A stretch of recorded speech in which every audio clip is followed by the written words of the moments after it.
ধুবুৰী লোকসভা সমষ্টিৰ পৰা ৰকিবুল হুছেইনে বৃহৎ জয় হ'বলৈ সক্ষম হৈছে। বদৰুদ্দিন আজমলক শোচনীয়ভাৱে পৰাজয় কৰাৰ পাছত ৰকিবুল হুছেইনে কি ক'লে আৰু ৰকিবুল হুছেইনে এইটো কথাও উল্লেখ কৰিলে যে হিমন্ত বিশ্ব শৰ্মা আৰু বদৰুদ্দিন আজমলৰ মাজত কি সম্পৰ্ক আছিল। সম্পূৰ্ণ প্ৰতিবেদন আপোনালোকৰ ওচৰত দেখাবলৈ মই যত্নপৰ হৈছোঁ। তাৰ আগতে আপোনালোকক ক'ব বিচাৰিছোঁ, আপুনি যদি আজি মোৰ চেনেলটোলৈ নতুনকৈ আহিছে তেনেহ'লে চেনেলটো ছাবস্ক্ৰাইব কৰি দিব। যদি ভিডিঅ'টি ভাল পায় তেনেহ'লে লাইক কমেণ্ট শ্বেয়াৰ কৰি সহযোগিতা কৰিব বুলি আশা কৰিছোঁ। তেনেহ'লে পলম নকৰোঁ, আহক প্ৰতিবেদনটোৰ মাজলৈ যাওঁ। হৈ যোৱাৰ পাছত মোৰ এটা পৰম্পৰা আছে যে মই প্ৰথম জিকি মোৰ দেউতাৰ কবৰস্থানলৈ যাওঁ আৰু তাত গৈ মই এটা জিয়াৰত কৰোঁ। তাৰপিছতে মই মোৰ আচল ঘৰ কংগ্ৰেছৰ কাৰ্যালয়টোলৈ যাওঁ। মই সেইদৰে ধুবুৰী জিলা কংগ্ৰেছ অফিচতো প্ৰথম গৈছোঁ, পদাৰ্পণ কৰিছোঁ। তাৰপিছতে গোৱালপাৰা আমি কংগ্ৰেছ কৰ্মীসকলক লগ কৰিছোঁ আৰু আজি নগাঁৱলৈ আহি প্ৰথম মই ৰাজীৱ ভৱন কংগ্ৰেছৰ কাৰ্যালয়লৈ গৈছোঁ। কংগ্ৰেছ কৰ্মীসকল যিসকলৰ প্ৰচেষ্টাত প্ৰদ্যুৎ বৰদলৈ ডাঙৰীয়া ইয়াৰ লোকসভা নিৰ্বাচনত বিজয়ী হৈছে, সেই কৰ্মীসকলক মই এবাৰ দায়িত্ব মোৰ দেখা সাক্ষাৎ কৰাৰ সেইটো কাৰণে আহিছোঁ। তেতিয়া আহিছোঁ চামগুৰি সমষ্টিৰ মোৰ য'ৰ পৰা মই এতিয়াও বিধায়ক সেই সমষ্টিলৈ আহিছোঁ। মোৰ আগৰ সমষ্টিৰ যিসকল লোক আছে এতিয়াও য'ৰ মই বিধায়ক সেই লোকসকলক লগ কৰিছোঁ আৰু বৰ্তমানৰ যি চামগুৰি সমষ্টি য'ত প্ৰদ্যুৎ বৰদলৈ ডাঙৰীয়াক 86,000 ভোটত এই সমষ্টিৰ পৰা লিড দিছে, সেই লোকসকলৰ প্ৰতি এটা মোৰ দায়িত্ব আছে। সেই লোকসকলক ধন্যবাদ কৃতজ্ঞতা জনাবলৈ আহিছোঁ। আৰু বাকী যি আমাৰ সমষ্টিৰ আমাৰ কিছু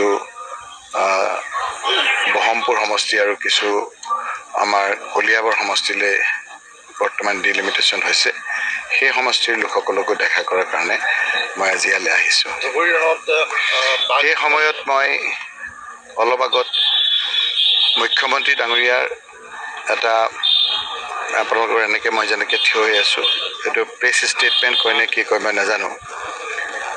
মোৰ প্ৰথমবাৰৰ বাবে মুখ্যমন্ত্ৰী ডাঙৰীয়াক হতাশ যেন লাগিল। এজন মুখ্যমন্ত্ৰীয়ে যিদৰে প্ৰেছৰ আগত কথা কৈছে, এনেদৰে মুখ্যমন্ত্ৰীয়ে কথা কয় নে নকয় আগন্তুক দিনত ৰাইজে বিচাৰ কৰিব।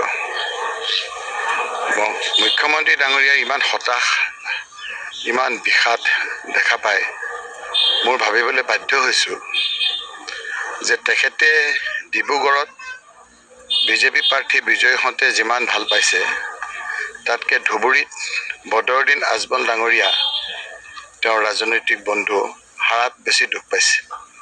আৰু সেইকাৰণে বিভিন্ন ধৰণেৰে মুখ্যমন্ত্ৰী এজনে এনেধৰণৰ কথা নকয়, বিভিন্ন ধৰণেৰে সমাজত ভাগ ভাগ হোৱাৰ কথা কৈছে। আজি যদি আপোনালোকে চাই যোৰহাট লোকসভা সমষ্টিত এটা সমষ্টিত অলপ ভোটত কংগ্ৰেছ পৰাজিত হোৱাৰ বাহিৰে গোটেইকেইটা সমষ্টিতেই কংগ্ৰেছৰ প্ৰাৰ্থী জিকিছে। মই যদি এতিয়া আপোনালোকক মোৰ ফোনটো চাওঁ,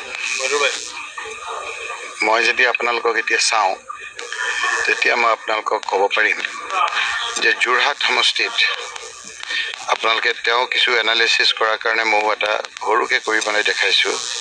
গৌৰৱ গগৈ ডাঙৰীয়া যে জিকিছে, তাত যে তেওঁ বিভিন্ন জাতি সম্প্ৰদায়ৰ কথা কৈছে মই নকওঁ, পিছত মই এই কথাখিনি আপোনালোকৰ লগত ভালকৈ পাতিম। সেই সমষ্টিকেইটাৰ ফালে যদি আপোনালোকে চায় তেতিয়া আপোনালোকে দেখিব যে যোৰহাট সমষ্টিত তেওঁ যেনেকৈ ধুবুৰী সমষ্টিটো ব্যাখ্যা কৰিছে, মই যোৰহাট লোকসভা সমষ্টিটো ব্যাখ্যা কৰিব বিচাৰিছোঁ। তেওঁ প্ৰথম যেতিয়া ধুবুৰী সমষ্টিত তেওঁ নিৰ্বাচনলৈ যাম বুলি কৈছিল, তেতিয়া কৈছিল আমাৰ সমষ্টি 4টা আছে, আমাৰ তোমাৰ কথাবিলাক তেনেকৈ কয়তো। সেই 4টা সমষ্টি কোনকেইটা তেওঁ গৈ জিকালে সেইকেইটা ৰাইজক অলপ জনাব লাগে। 4টা সমষ্টি আমাৰ বিধানসভা সমষ্টিত আমাক লাগিব কৈছিল নহয়, তেওঁ কোৱা কথা। এই কোন 4টাত তেওঁ জিকাই আহিলে সেই কথাটো তেওঁ স্পষ্ট কৰিব লাগে ধুবুৰীৰ। এতিয়া যোৰহাট সমষ্টিত তেওঁ যিধৰণে কথা কৈছে যোৰহাট বিধানসভা সমষ্টিত কি লোকবিলাক থাকে বুলি ক'ব বিচাৰিছে তেওঁৰ ভাষাত আমিতো সকলো জাতি জনগোষ্ঠীক একত্ৰিতভাৱে আমি উগ্ৰ মিঠা উগ্ৰ তিতা দুটা বৰ বিশেষকে আমি নিষেধ কৰিছে অসমৰ ভোটদাতা ৰাইজে সেইটো বৰ স্পষ্ট যোৰহাট সমষ্টিত কংগ্ৰেছ জিকিছে মই আকৌ কৈছোঁ যোৰহাট বিধানসভা সমষ্টিত সেই বিষয়ে মুখ্যমন্ত্ৰী ডাঙৰীয়া নিমাত নেতা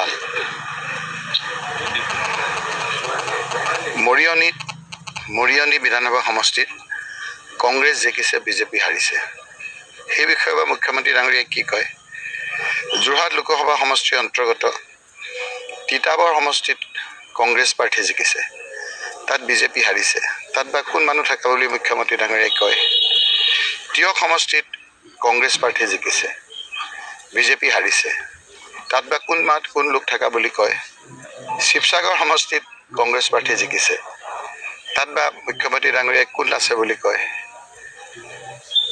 সোণাৰী সমষ্টিত কংগ্ৰেছ প্ৰাৰ্থী জিকিছে বিজেপি হাৰিছে এইখিনি কথা ৰাইজক জনাব লাগে যে কোন মানুহ আছে তাত তেওঁ কোৱাৰ ধৰণে অলপ ব্যাখ্যা কৰিলে ভাল হয় মামৰা সমষ্টিত কংগ্ৰেছ জিকিছে